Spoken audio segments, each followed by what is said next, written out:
Welcome back, everybody. It's 7:45 on a Friday morning. Thank you so much for being with us and starting your morning with us.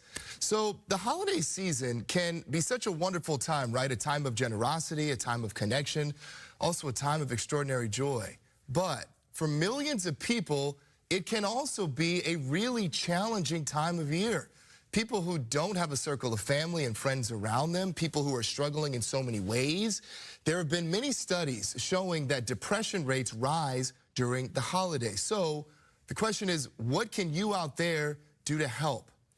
Got an idea for you this morning. How about the idea of giving empathy for the holidays? How about that? Joining us now is clinical psychologist and trauma expert, founder of the Center of Resilience, Dr. Leo Flanagan. Good morning to you. It's always so good to have you.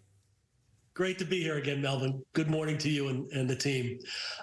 So I love that, the gift of empathy. It is truly a gift. And it's, people say, how do I be empathetic? It's pretty easy. Be curious, right? Ask people, what's on their plate. Ask people what they're concerned about today, if anything.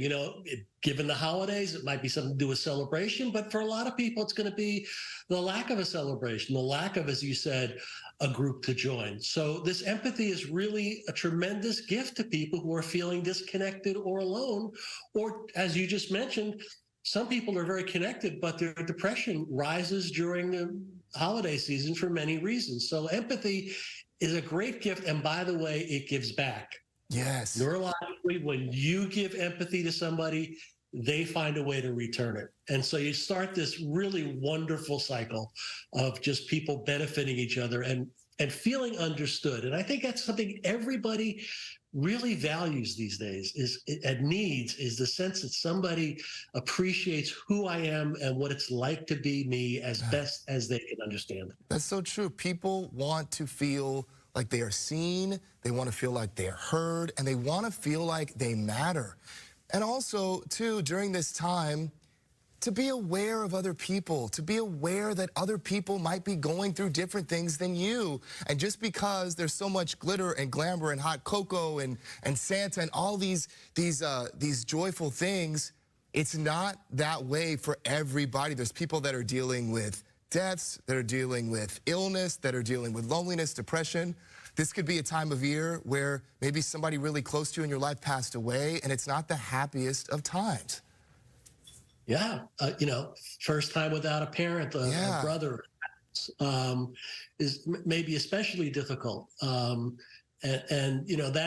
That's something that everybody deals with differently. Grief is not a process that comes out of a box. Grief is something that's very personal, and so to really take the time to understand how somebody is experiencing grief if they have had a loss. And by the way, it could be a loss of somebody that was years ago. It may not be. And not only people, but jobs, careers, homes, things of that nature. And I think it's also important to note here, too, everybody out there watching, we're not saying to tone down your holiday celebrations. We're not trying to infringe upon your traditions. But we're just saying, we're asking you to consider just being more aware that others may be going through stuff. Absolutely. Your traditions, your way of celebrating are things you should share sensitively. Yes. I have a dear friend and his wife who are in assisted living. They're not having a traditional Christmas by any means, right? Big family. So what am I going to do? I'm going to call them. That's all. I'm going to call them and say, not happy, whatever. I'm going to start with, so how you guys doing? What's going on? And really listen to that and honor it. Because, those are the kinds of life changes that are very, very difficult, especially when, you're used to having, years, if not decades, of how we celebrate. And all that's changing. Yeah, and I like what you said, too. You said, I'm going to listen.